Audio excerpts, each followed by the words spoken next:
पश्चिमलाई चिनाकै देउवाले हुन्छ दाइ। अरू के भन्न चाहनुहुन्छ? गगन थापालाई के भन्न चाहनुहुन्छ तपाईँ? गगन थापालाई मात्र होइन, अहिलेको यो घन्टीहरूलाई पनि हामी के भन्न चाहन्छु भने सेरे आइसक्यो। होइन हो सेरे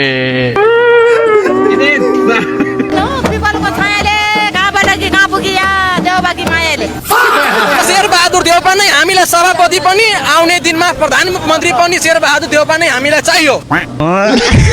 स्वागतको लागि के तयारी गरेर आउनु भएको छ? जे आन्दोलनमा त्यसरी चाहिँ कुरा खाँदाखेरि यत्रो युवाहरू अथवा यत्रो सपोर्ट गर्ने मान्छेहरू चाहिँ कहाँ गएको थियो भन्दा क्या होइन, अहिले चाहिँ शेरबहादुर देउवा चाहिँ अब विदेशबाट आउँदाखेरि पुरा होइन रोडै जाम गर्ने हिसाबले चाहिँ गएर वेलकम गर्न गइरहेको यार होइन।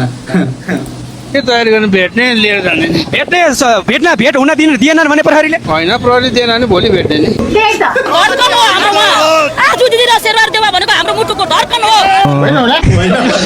अबको केही दिनमा हामी 84मा पुरा शेरबहादुर देउवाले लिएर हामी प्रधानमन्त्री हुनेछौँ।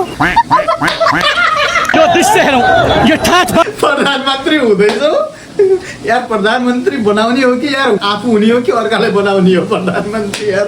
किसान र सोखत रौँ। एआई हो एआई, यो सबै एआई हो। काङ्ग्रेस नै भन्छु, झोलै भनौँ जे भनौँ आई डोन्ट केयर। बच्चादेखि नै मेरो बाउ मम्मीले चाहिँ काङ्ग्रेस नै रोजिरहेको थियो, अनि त्यही भएर चाहिँ हामीले पनि काङ्ग्रेस नै रोजिरहेको हो। एकदम राम्रो गरिसकेको छ। त्योभन्दा अगाडि भइसकेको थियो नेता जस्तो धेरै राम्रो गरिसकेको थियो। 7-7 चोटि प्रधानमन्त्री हुनु भनेको धेरै राम्रो कुरा हो। 7-7 चोटि प्रधानमन्त्री हुनु भनेको धेरै राम्रो कुरा हो। आजको महाशेरलाई थाहा भयो नि पुरै नेपाल हेर्ने कि हल्दैन? आज हल्यो पुरै हेर्नु न।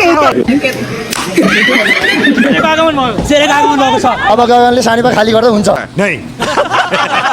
शेरबहादुर देउवाको स्वागतको लागि खटिनुहुन्छ? हामी खटिन्छौँ, पानी असिना परे पनि हामी तपाईँ शेरबहादुर देउवाको लागि मर्न तयार छु। यस्तो मान्छे देखेर फिक्री भएको, बरु जा गएर आफ्नो बोरा हेर कतिवटा टी सर्ट बिक्री भएको। तिनीहरूको आइडल होस्, तैबाट सिकेको होला। यो तिनीहरूको आइडल हो, यहीबाट सिकेको होला। तिनीहरूले गल्ली गल्लीमा हल्ला गरेर यिनीहरूको टी सर्ट बिकेको होला। ओ दर्शकबिन, नेपालमा जस्तो जेन्जी थेरापी विदेशमा कतै पनि नपाएपछि नेपाली काङ्ग्रेसका निवर्तमान सभापति शेरबहादुर देउवा अन्ततः नेपाल नै फर्किएका छन्। गत भदौ 24 गते पहिलो डोज फेला पारेका उनले फेरि दोस्रो डोज बेलैमा लिनका लागि नेपाल आएको बुझिएको छ। संविधान सभाको पहिलो बैठकले नेपालमा गणतन्त्र ल्याएको गणतन्त्र दादा ज्ञान छ किन अरू सक्छ यहाँ? अभिबद्धता नसुना बोतेरो प्यार प्यार प्यार प्यार गर्ने बाजाको भाषण, राजतन्त्र र प्रजातन्त्रको कुरा गर्छस्। गएको छैन अझ यो राजाको शासन। म त खै के भइरहेछ। एउटा मान्छेलाई फेरि नराम्रोसँग ठग्छु अनि अलिअलि पैसा बढाउँछु, अनि त्यसपछि पैसा भएपछि म नक्कली पासपोर्ट बनाएर विदेशतिर छिर्छु। आजको फ्राइडे गुड बनाउन आएको तर गुड होला जस्तो लागेन, ब्याड भइरहेछ यहाँ। कुन पार्टीमा हाल्नु भयो तपाईँले भोट चाहिँ? मैले त घन्टीमा। मैले चाहिँ पर्सनल्ली रूपमा शेरबहादुर देउवा राम्रो लाग्ने भएर उहाँले गरेको कामहरू राम्रो लाग्ने भएर आएको हो होइन। र मैले अब घन्टीलाई नै भोट हाल्ने, किनभने गल्ती छैन भने जुन कुराहरू अब पैसा भेटेको कुराहरू के हो बुढालाई नै थाहा होला होइन। भोटसोट भनेको अब घन्टीलाई नै हालिदियो हो, के ढाक्नु होइन, हाल्यो हो नि। अब आज चाहिँ यसो रमाइलो हेरौँ भनेर आएको। अब बुढा कसरी आउँदो रहेछ धेरै पछि आउँछ, यसो टिभी-सिभीमा पनि देख्न पाएको छैन हो मुख होइन। अब घरमा सबैलाई दिक्क लागिरहेको थियो, फुर्सदमा थिएँ अनि रमाइलो पनि हुन्छ भनेर आएको। एउटाले टी सर्ट दियो, एउटाले झन्डा दियो लगाए। एउटाले चाहिँ टी सर्ट दियो अनि एउटाले चाहिँ झन्डा दियो अनि बोकेर रमाइलो गर्नको लागि तपाईँ हिँडेको अब के भन्नु त, रमाइलै हुँदो रहेछ। टी सर्टमा पनि शेरबहादुर देउवाको फोटो छ र हातमा अनि नेपाली काङ्ग्रेसको झन्डा छ। यो चाहिँ तपाईँले रहरले लाउनु भएन, अरूले दिगो लगाइदिनु पर्यो। लगाइदिने पानी परिरहेको थियो, अब आफ्नो लुगा भित्र भनेर टी सर्ट राम्रै रहेछ होइन, राम्रो छापेर रहेछ। अब यसो हेर्दाखेरि लगाइदिनु जस्तो लाग्यो, सबै लगाइरहेको रहेछ। लगाइदिनु भनेर लगाइदिएको झन्डा चाहिँ अब मैले कसलाई दिनु, यसो बोकिदिउँ न मान्छेहरू हाइलाइटमा आओस् भनेर हो क्या झन्डा बोकेको चाहिँ। तपाईँले चाहिँ जसरी पनि चर्चामा आउनु छ त्यसमा तपाईँले होइन, मलाई चर्चामा आउनु छैन होइन। मैले यसो हेर्दाखेरि चाहिँ अब हुन्छ नि, बुढो आए जस्तो छ है, बुढो आए जस्तो छ कुरा गर्दा गर्दै दिमाग चाहिँ उतातिर छ, बुढातिर नै छ। किनभने बुढाले केही न केही चाहे जे भर्दैकै देखिन्छ जस्तो लाग्छ। रोज्नु पर्यो भने शेरबहादुर देउवालाई रोज्नुहुन्छ कि बालेन शाहलाई? यही बाटो भन्नु, यही र्यालीबाट भन्नु। म सधैँ बालिन शाहलाई हो नि,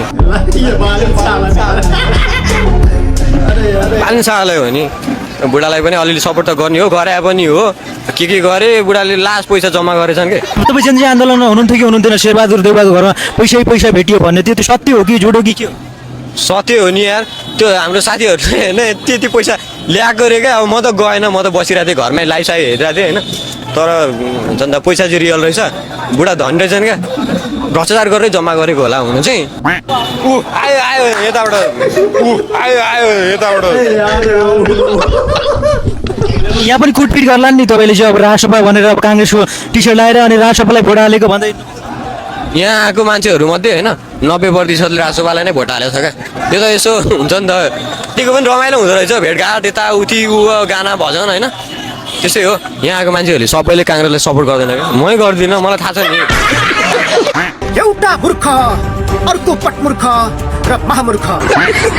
भन्नुहोस् शेरबहादुर देउवालाई स्वागत गर्न आउनु भएको रहेछ तपाईँहरू, किन हो यस्तो धेरै माया? माया त यहाँ ज्यान दिनलाई तयार हो, माया त सामान्य हो। जीको घरमा जेन्जी आन्दोलनको बेला भेटिएको पैसाको बारेमा चाहिँ के भन्नुहुन्छ? त्यो खेगो भनेर अदालतले भनिसकेको छ। 80 वर्ष पुगेका शेरबहादुर देउवा चाहिँ अगाडिपट्टि त्यहाँ गाडीमा हुनुहुन्छ, गाडीबाट माथि टक्क उहाँले चाहिँ यसरी निस्केर चाहिँ नमस्ते गर्दै आइराख्नु भएको छ। दाइ नमस्ते, सन्चै छ? अब हेर्नु है, अब नेपाल पुलिसलाई मेन्सन गर्न सक्छ रे साथीहरूले, हेलमेट लाउनु भएको छैन नि त। अब शेरबहादुरको हालत के हुन्छ त त्यसो भए?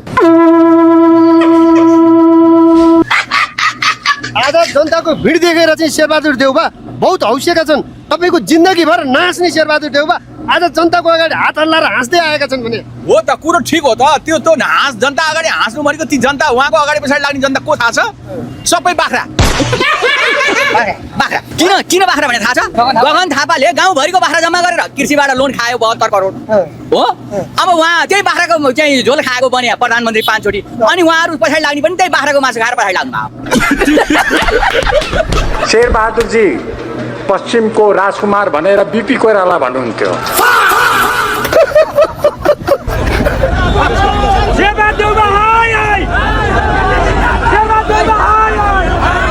वाह क्या मुस्कुराहट है, जैसे मुंह में लिया हो हाजी। मान्छेहरू कहाँबाट आए यी मान्छेहरू? नेपालबाट।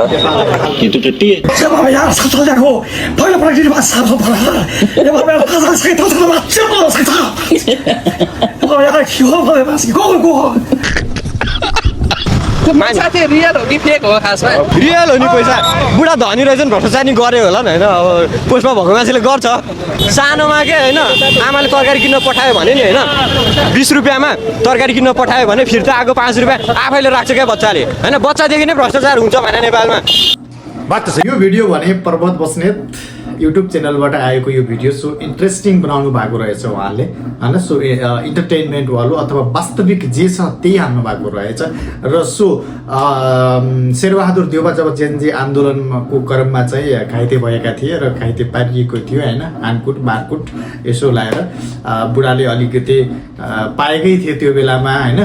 अब त्यसपछि चाहिँ भागेर भनौँ अथवा के भनौँ होइन, बाहिर कन्ट्री गएका थिए। बाहिर कन्ट्रीबाट आउँदाखेरि चाहिँ त्यहाँ धेरै मान्छेहरू चाहिँ स्वागतको लागि गएका थिए। र त्यस क्रममा भने केही व्यक्तिहरू अथवा केही कार्यकर्ता भनौँ या अथवा अनसपोर्ट भनौँ अथवा सपोर्ट भनौँ होइन, उहाँहरूले चाहिँ केही कुराहरू खुलाइसक्नु भएको छ। तपाईँहरूले पनि हेरिसक्नु भएको होला। र पक्कै पनि त्यो भिडमा चाहिँ नै 90% एकजना भाइले 90% भनेका छन्, तर 90% त होइन, तर 50% चाहिँ त्यहाँ राजसभालाई भोट हालेकै मान्छे त्यहाँ चाहिँ वेलकम गर्न गएका छन्। तर